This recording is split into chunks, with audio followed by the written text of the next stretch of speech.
Count Corla, here we go again, another term and another scandal. When it comes to Ireland and systems and power and secrecy, it never really stops, does it? Long after the 4-month promise of treatment of children with scoliosis from the previous minister, and we know how that went. I've spoken to some of the parents involved, and I would like to welcome them and their advocates to the Dáil.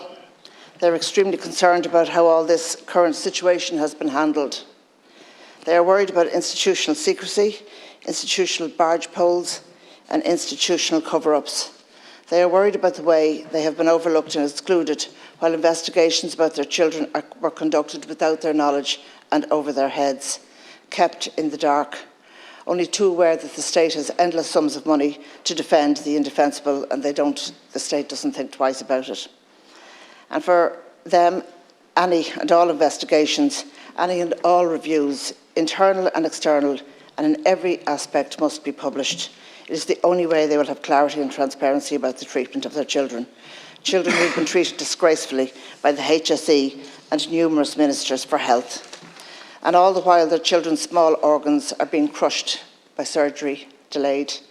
I have some of those children in this broader cohort in my constituency in North Kildare, and the day they came to my constituency office in Naas to meet with my colleague from South Kildare, Patricia Ryan, and our health spokesman, David Cullinan. And I have to say that by far was one of the nicest days. It was a magic day that we had in the Naas constituency office. They're full of joy and life and hope and expectancy. And what fabulous children they were and what fabulous families they came from. I want to mention our precious young citizens here, Sean, Alicia, Aina and Eddie here in their Dáil. Conor, an older child, couldn't make it because of how the state had failed him. And in any action now, their families and all the families affected must come first. I believe that the Taoiseach is meeting with the families. Am I right, Health Minister? Yes, and that's good because there's nothing more important.